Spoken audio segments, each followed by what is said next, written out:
How many of you in this room have personally dealt with stuttering during some point of your life? If that's during an important speech, job interview, or just normal conversation? Well, if you have, there are three main stuttering groups that you could be categorized in, including developmental stuttering, neurogenic stuttering, and psychogenic stuttering. These three categories will be what I'll be discussing today to see if you can tell which group you could identify yourself with if you have dealt with stuttering before, or if anyone in relation to you may have had a stuttering problem before. Did you know that about 3 million American citizens suffer from the issue of stuttering each year?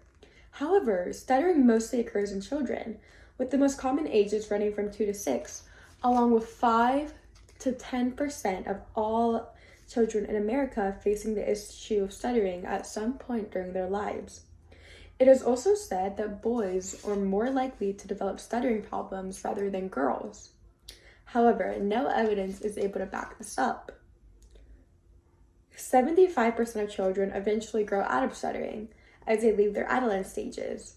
Today, I'm going to tell you about childhood onset fluency disorder, more commonly referred to as stuttering.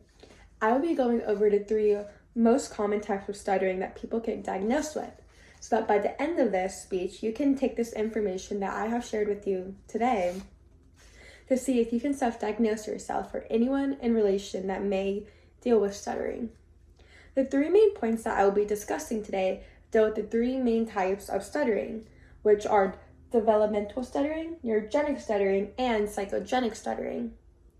The first main type of stuttering is called developmental stuttering. Developmental stuttering occurs in adolescents as they are still learning and trying to form proper grammar structure. The symptoms are repeating sounds, talking slowly with often pauses or breaks. The individual who deals with this doesn't really see the issue as they are still young, and many children around them face the same issue. Now that you have learned about the most common type of stuttering out of the three classified stuttering groups, let me introduce you to the next main type, also known as neurogenic stuttering. Neurogenic stuttering occurs after some sort of trauma where the brain is damaged to fulfill the capabilities of speaking properly. Its symptoms include being confused with often long pauses when talking. The individual experiencing neurogenic stuttering may be confused as to why all of a sudden they were having trouble speaking when they have not in the past. Now that you have heard about the second most common classified stuttering group, let me introduce you to the third type, which is the least common, also known as psychogenic stuttering. Psychogenic stuttering occurs when someone loses the ability to talk properly due to psychological factors such as PTSD or any other mental illness or trauma that the individual was exposed to. The symptoms include negative connotations, as in previously being diagnosed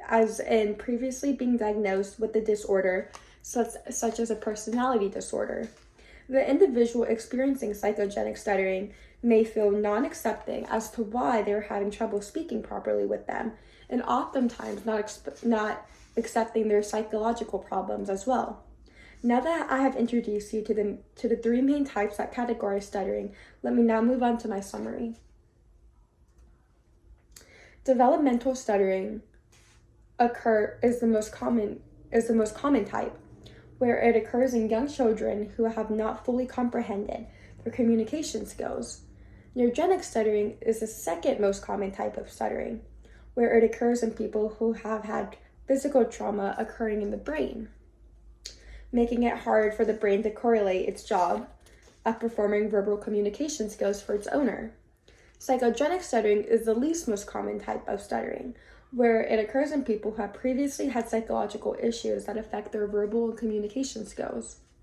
With all this being said, if you have ever had a conversation or have overheard someone who struggles with stuttering, I hope that you take a second to realize that it doesn't mean that they are different from anyone else or anyone around them, because they may because they may have some previous trauma built from them, or they may be young, or they may have had psychological issues.